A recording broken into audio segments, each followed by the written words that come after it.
I mean, I don't cast movies. I don't get to make these choices. I'm just a novelist. But I was like, oh, please, God, let it be her. Congratulations on this page-to-screen movie. I absolutely loved it. I'm a huge fan. Is this film everything you imagined it to be?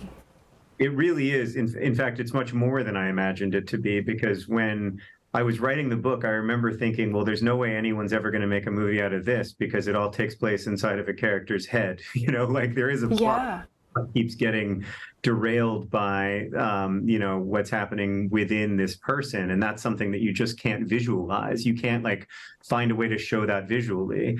And then along comes Hannah Marks, and it turns out that you can show it visually. It just takes a really talented director to find a way to create a visual language for the experience of OCD. And so it really exceeded my dreams, to be honest with you. And I'm just so proud of the movie that Hannah made, and that this wonderful cast helped bring into the world. Those are the nicest words ever.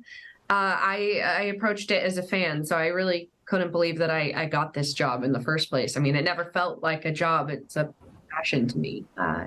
And like John said, we were blessed with a really incredible cast that brought his really special characters to life. So that helped my job immensely. Why was this movie something you wanted to be a part of?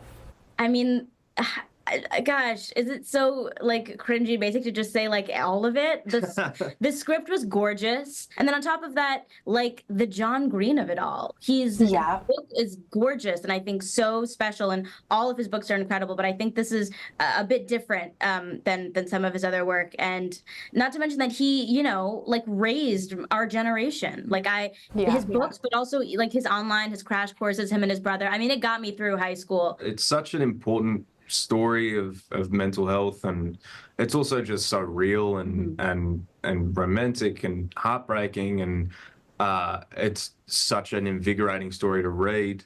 And I think similarly it's quite a personal story for John. It's not necessarily autobiographical, but I think it's certainly his way of talking about an experience that affects him fairly deeply. So to that kind of heart and that kind of poignance was really felt on the page, and I think it was such a fun challenge to try and bring that and do it justice and kind of tell that story honestly on the screen. What was the inspiration behind the story? I've had OCD for my entire life, and I got really sick in 2015. I had a period of really poor mental health, and during that period, I couldn't write. I couldn't even like read a menu, let alone try to write a novel. But when I started to emerge from it, when I got a little bit better and changed medications and used new treatment modalities and stuff, I did start to recover. And I thought, you know, this is really the only thing I can write about, because it's something that I've skirted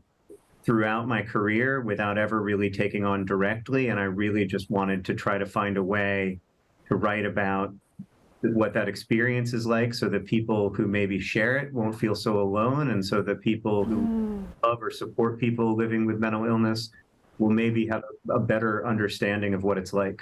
I think it's just really special. I think it's going to change a lot of people's, well, at least if it doesn't change people's lives, it's going to change certain conversations around these mental illnesses that Asa has.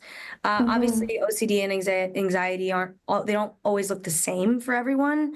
There's varieties and different ways that people suffer from it. So, but I do feel like, as someone who doesn't personally suffer from OCD, I'm just a very anxious person. I feel like I still feel very seen, even though, I'm not the same as Asa. I think we have a lot in common. And a lot of people will think that when they watch the movie too.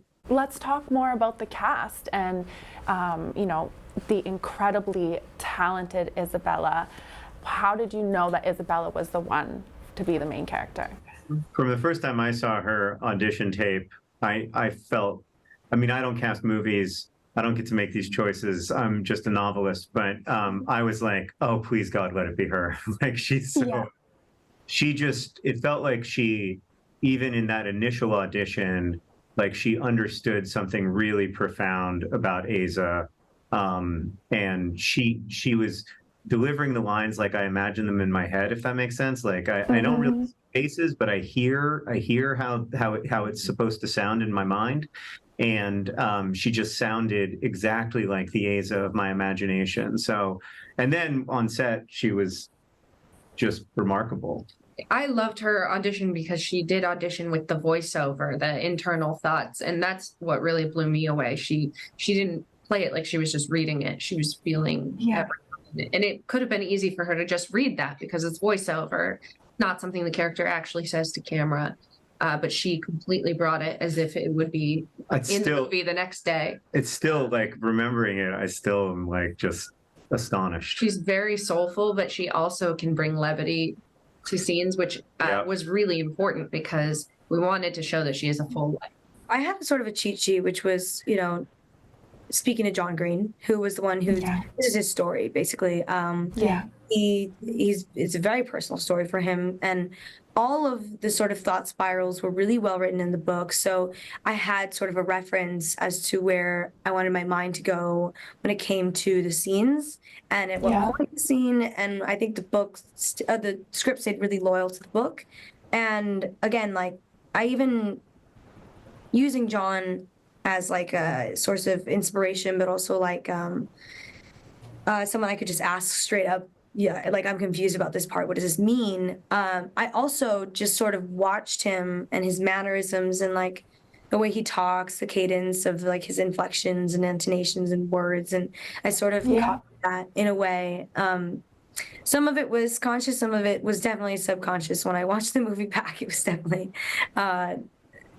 I wasn't aware of everything that I was doing to sort of embody him, but it was there. I didn't necessarily get to research too much of the OCD. I think for Davis, my character was really more in just supporting Asa and supporting her storyline, and maybe if we want to look at it in that way, in terms of Davis setting some strong boundaries for himself and kind of trying to recognize where he might need to advocate for his mental health, even just to read the story and the circumstances that John gave.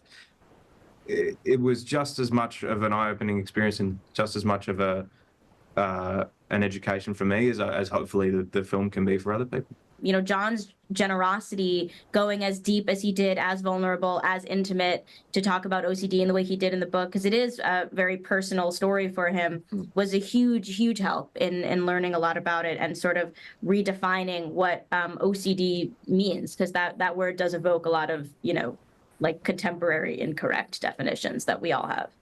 Like the video? Then hit the button, or better yet, drop us a comment. Then check out our latest videos here. And don't forget to subscribe by hitting the button here for more celebrity interviews and entertainment news.